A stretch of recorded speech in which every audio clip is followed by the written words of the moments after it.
Hello everyone, welcome to my YouTube channel. हम लोग पढ़ रहे हैं क्लास 3 हिंदी की पुस्तक। इसके पहले की क्लास में हम लोगों ने पढ़ा था एक कहानी जिसका नाम था चतुर कौन। आज की हमारी कहानी है छुआछूत से मुक्ति। यह एक सामाजिक कहानी है, तो चलिए देखते हैं इसमें क्या बताया गया है। इस पाठ में छुआछूत जैसे कुसंस्कारों पर व्यंग किया गया है। छुआछूत जो हम लोग जाति में, धर्म में ऊंच नीच जैसे भेदभाव को मानते हैं, साथ में रहना, खाना, पीना, बैठना हम लोग पसंद नहीं करते, जो हमारे समाज की बुराई है, वही उसी छुआछूत के बारे में यहाँ बताया गया है। कुसंस्कार यानी कि बुरे संस्कार पर व्यंग किया गया है, यानी कि एक तरह का मजाक किया गया है। समाज में सभी वर्ग समान रूप से महत्वपूर्ण होते हैं। इस कहानी द्वारा लेखक ने सामुदायिक समभाव को भी रेखांकित किया है।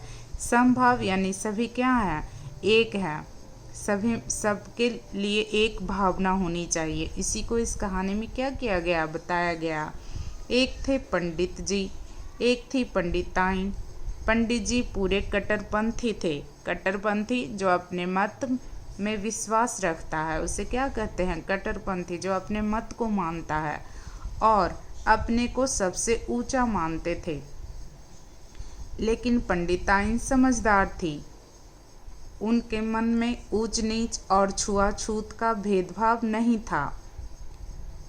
ठीक है, वे सभी के साथ मिलजुल कर रहती थीं। इतना ही नहीं, वे मन ही मन पंडित जी के व्यवहार से दुखी भी रहती थी। कई बार उन्होंने पंडित जी को समझाने बुझाने का भी प्रयास किया, पर उन पर कुसंस्कारों का प्रभाव गहरा था। यानी बुरे संस्कारों का क्या था, प्रभाव गहरा था। एक दिन पंडित जी को प्यास लगी। घर में पानी नहीं था। पंडिताइन पड़ोस से पानी ले आई।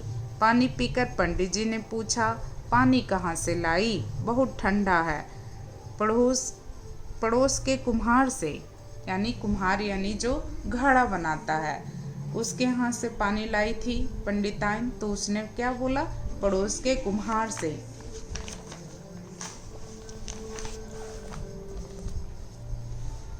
सुनते ही पंडित जी को गुस्सा आ गया। कुम्हार के घर से पानी पिलाकर तुमने मेरी जाति भ्रष्ट कर दी। अब मैं क्या करूं, क्योंकि पंडित जी अपने आप को ऊंचा मानते थे, इसलिए उन्होंने कहा कि तुमने मेरी जाति भ्रष्ट कर दी। भ्रष्ट कर दी यानी बिगाड़ दी। अब मैं क्या करूं। पंडिताइन ने निश्चय किया कि पंडित जी के मन से ऊंच नीच, छूत अछूत के भूत को निकाल कर रहूंगी। भूत यहाँ मतलब उनके मन में जो ऊंच नीच, छूत अछूत की जो भावना है, उसी को यहाँ भूत के रूप में बताया गया है। उसको क्या करके रहेगी, पंडिताइन निकाल कर रहेगी। ऐसा पंडिताइन ने निश्चय किया। शाम को पंडित जी भोजन करने बैठे। पंडिताइन ने सूखी रोटियां परोस दी। पंडित जी ने पूछा, कोई सब्जी नहीं बनाई? बनाई तो थी, लेकिन फेंक दी। जिस हांडी में पकाई थी वह कुम्हार के घर की थी। हांडी यानी जो मिट्टी का बर्तन होता है उसे क्या कहा जाता है, हांडी। तो वो किसके यहाँ की थी, कुम्हार के घर की थी। पंडित जी ने क्या फिर बोला, तू बड़ी पगली है, हांडी में कहीं छूत होती है? हांडी तो कुम्हार ही बनाता है। यह कहकर बड़ी मुश्किल से पंडित जी ने 2-4 कौर खाए, यानी कि निवाले खाए। फिर बोले, पानी तो ला। पानी कहाँ से लाऊं, बर्तन तो है नहीं। पानी भरकर लाती किस में? घड़े कहाँ गए? वे तो मैंने फेंक दिए। कुम्हार के हाथों के बने थे ना, क्योंकि घड़े कौन बनाता है, कुम्हार। पानी नहीं है तो थोड़ा दूध ही दे। सूखी रोटी गले में अटक रही है, दूध में मसल कर खा लूँगा। दूध भी फेंक दिया। गाय को जिस नौकर ने दूहा था वह कहार है। कहार भी क्या है, एक जाति है।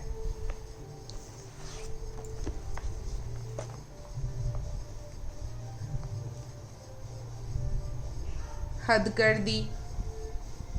यह भी नहीं जानती कि दूध कहार या ग्वाले ही दूहते हैं। इनके दूहने से दूध में छूत नहीं लगती।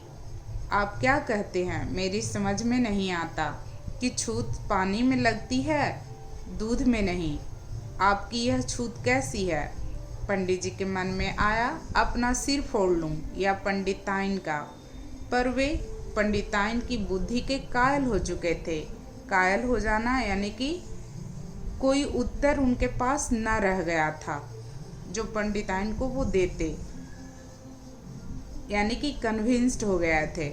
इसलिए शांत होकर बोले, भाई मैं दिन भर का थका मांदा हूँ, यानी दिन भर का थका हुआ हूँ, तुमसे बहस करना नहीं चाहता।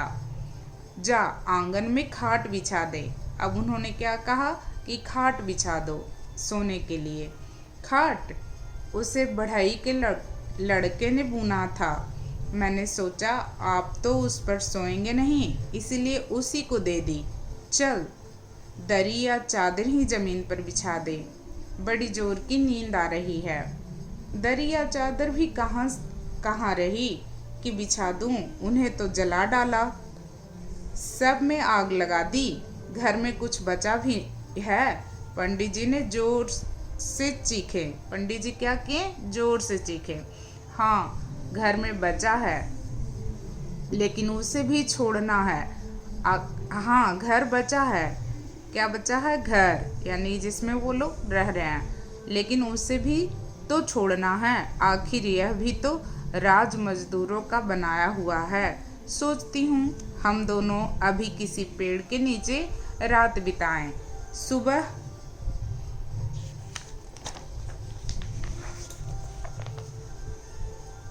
होते ही जंगल में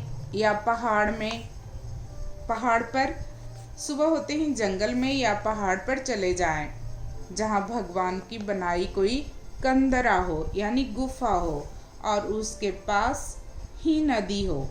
पंडित जी कुछ देर गुमसुम खड़े रहें, फिर बोले, मेरी नासमझी से सब कुछ गड़बड़ हो रहा था। मैं स्वयं तो दुखी रहता ही था, अपने बुरे व्यवहार से दूसरे को भी दुखी कर देता था। समाज के सभी लोग बराबर हैं, कोई किसी से जाति पाति में ऊंचा या नीचा नहीं है। हम सबको जीने और आराम के लिए तरह तरह के काम चाहिए। हम सबको जीने और आराम के लिए तरह तरह के काम चाहिए। तभी तो कोई कुम्हार है घड़ा बनाएगा, कोई मोची है तो वो जूते बनाएगा, कोई घर बनाएगा, राजमिस्त्री है वो घर बनाएगा। तो सबको जीने के लिए और सब आराम करने के लिए सबको क्या हर तरह का काम सब करेगा, तभी तो आराम करेंगे। एक ही व्यक्ति हर एक काम को नहीं कर सकता, तो हर किसी को जीने के लिए आराम करने के लिए क्या चाहिए? हर तरह तरह के काम चाहिए जो हर तरह के लोग करते हैं, तरह तरह के लोग करते हैं ना, जिन्हें करके हम अपनी जीविका चलाते हैं, यानी कि रोजी रोटी चलाते हैं और समाज की सेवा भी करते हैं। पंडिताइन तुमने मेरी आँख खोल दी। जीवन मूल्य है क्या है इस कहानी का? गुस्सा करने वाले लोग अक्सर जीवन में कुछ भी बड़ा नहीं कर पाते, क्योंकि उन्हें तो गुस्सा आते रहेगा तो वो अपने आप को ही क्या सोचेंगे, सबसे श्रेष्ठ सोचेंगे और वो लोगों में आपस में मिलजुल नहीं पाएंगे। मिक्सअप नहीं होने की वजह से वो क्या बहुत सारी चीज़ों को नहीं सीख पाएंगे और अपने आप को ही क्या समझेंगे कि हम ही सबसे ज़्यादा श्रेष्ठ हैं और दूसरे लोगों पे उन्हें क्या आते रहेगा, गुस्सा आते रहेगा, तो वो कुछ भी क्या कर पाएंगे, बड़ा जीवन में नहीं कर पाएंगे। इसीलिए हमें क्या करना चाहिए? सभी के साथ मिलजुल करके सद्भाव से रहना चाहिए। यही हमारी कहानी यही सीख देती है। सभी लोग शांति से रहें, मिलजुल करके रहें, कोई ऊंच नीच का भाव ना हो, तभी क्या होगा, हर किसी को हर तरह का काम मिलेगा और इससे समाज की सेवा होगी और जीविका यानी कि जो रोजी रोटी सबकी चलती है वो भी चलेगी और हमें हर काम जो लोग डिफरेंट यानी तरह तरह के कामों को लोग करेंगे तो हमें भी क्या मिलेगा, उनसे वो सारे सामान हम खरीद पाएंगे और हमारा जीवन आराम से चलेगा। तो यही इस कहानी का क्या था, मूल्य था, जीवन मूल्य था, यानी कि गुस्सा नहीं करना चाहिए। तो कैसी लगी आप लोग को ये कहानी बताइएगा। थैंक यू, धन्यवाद।